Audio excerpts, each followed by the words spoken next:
ini ya, hati-hati loh dengan banyak perginya apologet keluar.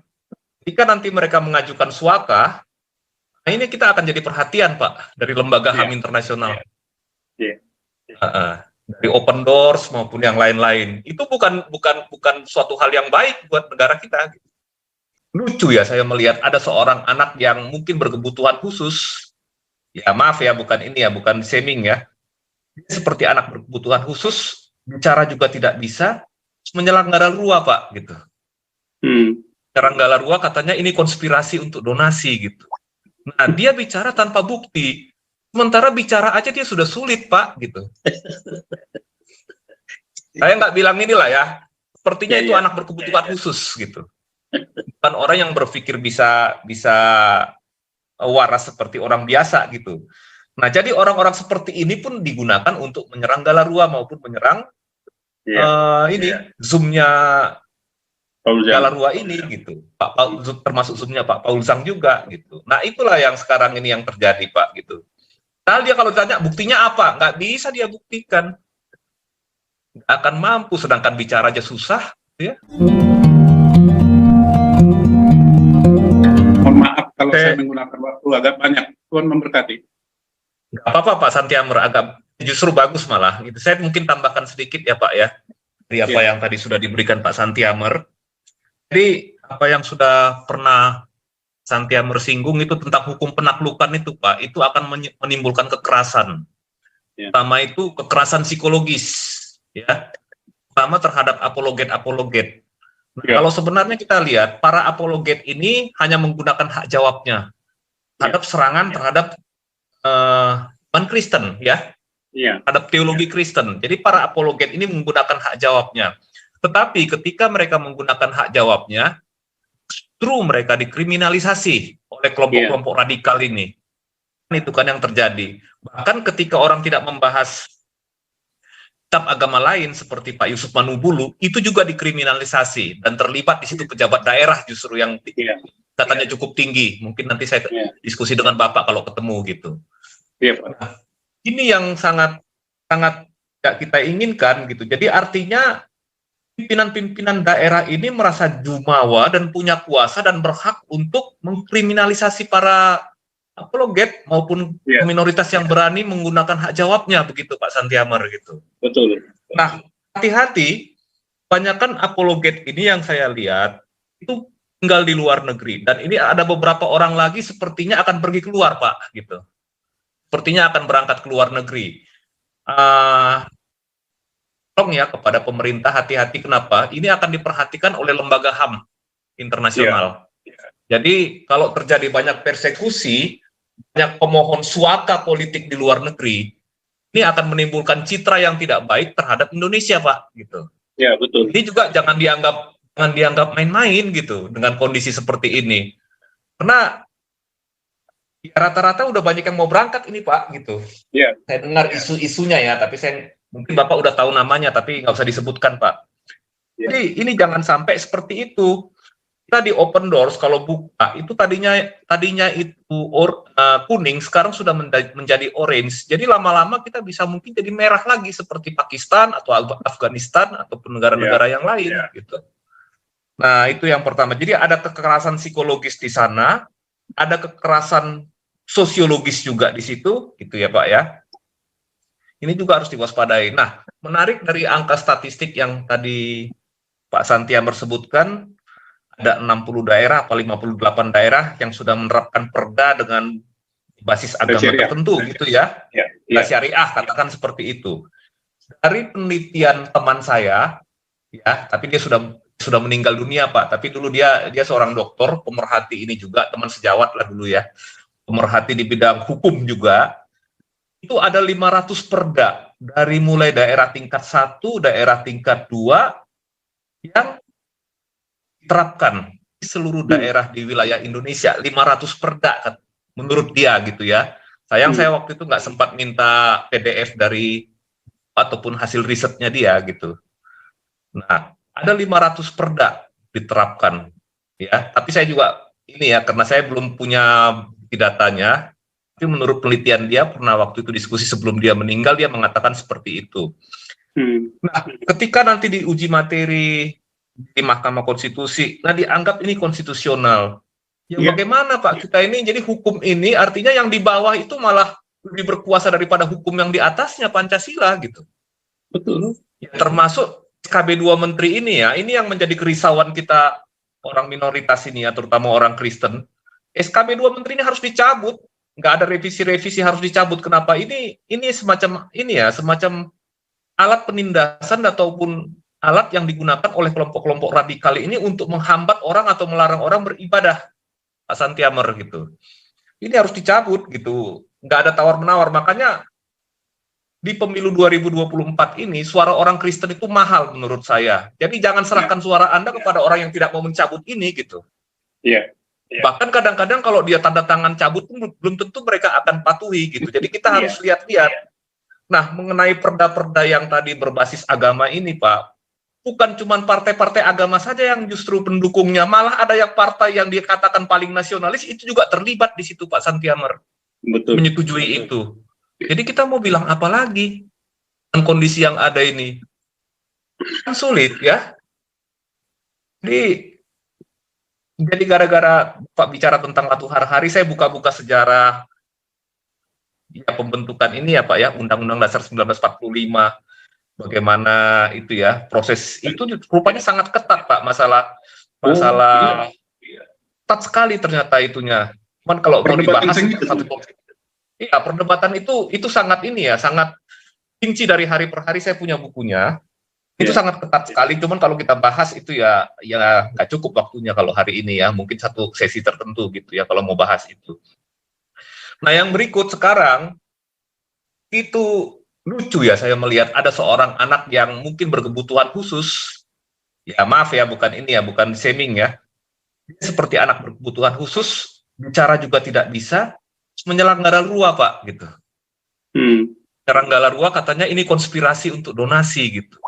Nah dia bicara tanpa bukti, sementara bicara aja dia sudah sulit Pak gitu. Saya nggak bilang inilah ya, sepertinya itu anak berkebutuhan khusus gitu. Bukan orang yang berpikir bisa waras seperti orang biasa gitu. Nah jadi orang-orang seperti ini pun digunakan untuk menyerang Galarua maupun menyerang Zoom-nya Galarua ini gitu, termasuk Zoom-nya Pak Paul Zhang juga gitu. Nah itulah yang sekarang ini yang terjadi Pak gitu. Nah dia kalau ditanya buktinya apa, nggak bisa dia buktikan, nggak akan mampu, sedangkan bicara aja susah, ya. Bagaimana mau membuktikan gitu. Nah jadi ya memang banyak hal-hal yang harus diperhatikan ya untuk kedepannya ini ya, hati-hati loh dengan banyak perginya apologet keluar, jika nanti mereka mengajukan suaka, nah ini kita akan jadi perhatian Pak dari lembaga HAM internasional, dari Open Doors maupun yang lain-lain. Itu bukan suatu hal yang baik buat negara kita. Saya kira begitu. Silakan mungkin yang lain mau meneruskan, Pak Frans Visi. Ada tambahan sedikit aja. FKUB itu Pak, itu sudah diisi oleh itu golongan-golongan garis keras itu semuanya, FKUB. Nah yang kedua, memang Galarua sudah mengajukan ke Presiden, ke MPR, ke DPR supaya SK 2 Menteri itu dicabut. Nggak ada kompromi, bukannya di Judicial Review dicabut. Nah kita nanti ya mungkin saya minggu depan akan coba susul itu udah sampai di mana itu tindak lanjutnya. Silakan, yang lain terima kasih, mohon maaf ini terganggu. Silakan Pak. Para Julti, jadi ya silakan. Dikit aja ya. Jadi bagi mereka-mereka tuh yang sering menyinggung-nyinggung donasi, kalian pasti akan berhadapan dengan saya. Ulang ya, kalian pasti berhadapan dengan saya. Oke? Itu aja. Kan ada penyakit tuh, penyakit sedikit-sedikit nyinggung donasi Galarua kan? Ya udah, kalian pasti bertemu saya soalnya. Berhadapannya dengan saya, jangan ke Papol gitu ya. Bagi teman-teman yang denger ini, sekali lagi saya ngomong ya. Kalian jangan nyerang Papol, ngomong sama saya. Paham? Dah, lanjut. Shalom. Sebelum itu, maaf itu Pak Frans, maaf sebentar. Mau tanya Pak Santiamer, apakah program halal segala macam dibikin halal itu masuk nggak di itunya? Karena setiap saya kan harus beli kacamata tiap berapa bulan itu ganti kacamata. Itu kacamata saya risih, itu kacamata aja kok dipasang mesti halal. Gitu, lanjut. Aneh. Pak Frans Lisi. Salam. Ya, Pak Hipi. Ya, maaf agak sedikit lain ya. Tapi saya cukup aneh juga ya. Ini yang masalah simbolisasi crossing ini. Kalau sampai dihilangkan di Indonesia, waduh, kita bisa mati lampu semua ini. Tiang listrik itu, tahu nggak? Tiang listrik itu simbolnya kan cross itu. Waduh, bisa mati listrik kita semua ini. Itu baru yang sisi di di sisi di dunia lah, yang di Indonesia lah. Kalau yang sudah tingkat lebih kosmis lagi, wah itu konstelasi bintang selatan itu kan simbolnya kan cross itu. Wah, bisa-bisa langit di sisi selatan itu nggak boleh dipandang itu, karena Haram. dia Arab. iya, bintang selatan ya. Nah, itu kan cross itu kan. Konstelasinya itu kan cross. Wah, ini bisa-bisa langit selatan itu harus ditutup. Kemudian tadi saya tertarik juga dengan yang disampaikan Ibu Linda. Mengapa tidak bersatu? Itu kan pertanyaannya ya, pertanyaan yang timbul. Kenapa kita ini tidak bersatu? Ya, kalau untuk sementara ini entah ya, nanti Pak Paul siapa yang bisa mendefinisikan. Tetapi kalau saya pribadi, saya melihatnya ini karena kita ini sekarang ini ya iblis sedang bekerja, timbul roh perpecahan ya, sehingga ya berlangsung dari ujung ke ujung, baik di Indonesia ataupun di dunia, di Sudan, di mana tadi yang disampaikan Pak Andi itu kan. Ujung-ujungnya itu nanti akan menuju ke peperangan. Perang akhirnya saling memusnahkan. Jadi manusia itu akan saling memusnahkan. Nah, oleh sebab itu ya ini memang mungkin dari sejak awal ya, dari secara teologi memang dari sejak awal kan misalnya pertikaian antara Kain dan Habel itu kan sebenarnya ya mungkin dari roh kecemburuan, kemudian nanti ya itu timbul perpecahan dan seterusnya. Nah, ini yang dipakai sama iblis barangkali ya, tapi itu urusannya para teolog, perundungannya para teolog. Nah, kalau saya sendiri melihatnya solusinya mungkin ya ada gerakan-gerakan seperti oikumenis ya, atau gerakan apalah Abraham apa itu, agama-agama Abraham yang kayak gitu-gitu. Itu gerakan-gerakan yang bisa mungkin ngerem sedikit,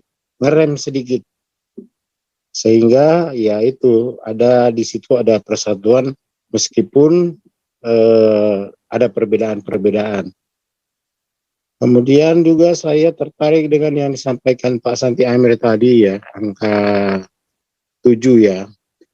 Kalau angka 7 itu ya mungkin dari sisi Alkitabiah ya, mungkin ada angka sabat ya, angka ke-7. Akan tetapi ya ada angka yang paling yang paling unik dalam teori fisika, yaitu angka 137 atau 137. Itu angka-angka itu Pak, angka peristiwa ya, peristiwa fisika semuanya, mulai dari yang fisis mikro ya, yang dari atom segala macam itu, yang kecil-kecil, proton dan sebagainya, itu sampai dengan kosmik, multi universe, itu pasti harus ada tetapan angka 137. Nah, ini mungkin perlu juga diteliti secara teolog. Mungkin angka 137 ini apa artinya? Itu dari saya, Pak. Terima kasih. Selamat malam. Oke, terima kasih Pak Frans Lisi, luar biasa ya. Mungkin saya sebelum ke Pak Supriyadi akan menambahkan sedikit tentang FKUB. Kalau ini saya mungkin sampaikan ke Pak Santiamer. Sepintas kita melihat FKUB ini semacam ini ya, semacam tempat di mana ketika pemerintah daerah itu mau cuci tangan, Pak, gitu.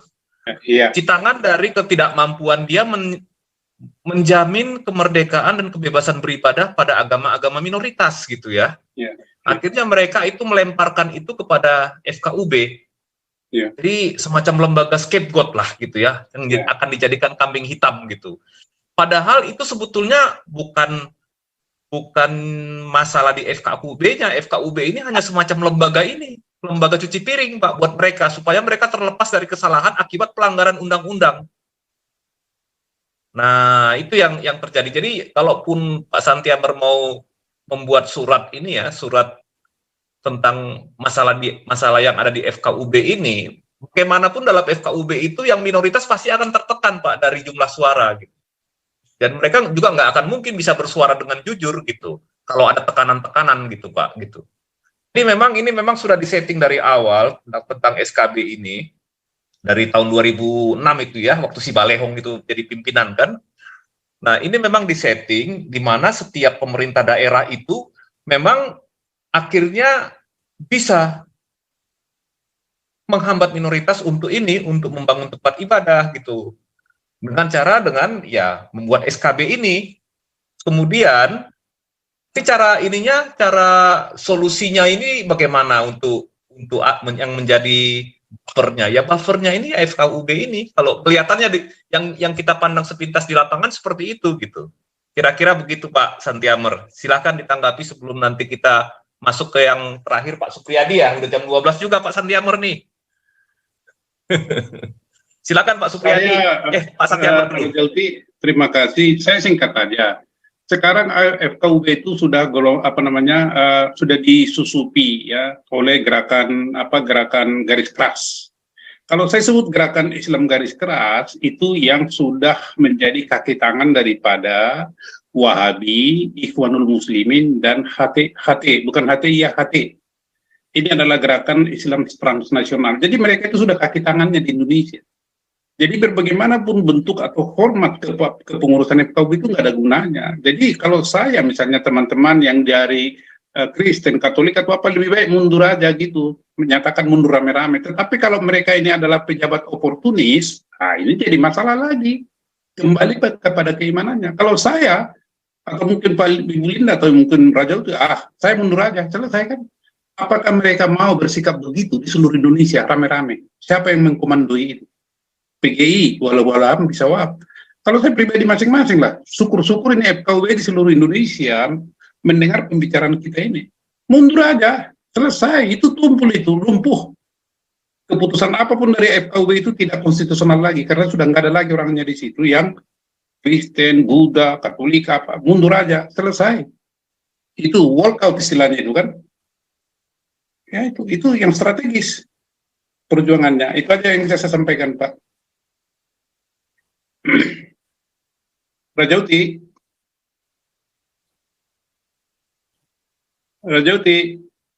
Ya, terima kasih. Nah, itu aja. Pak Santiamer. Mungkin kita lanjut ke Pak Supriyadi terakhir ya, sebelum kita tutup Pak Santiamer. Ya, silakan. Shalom.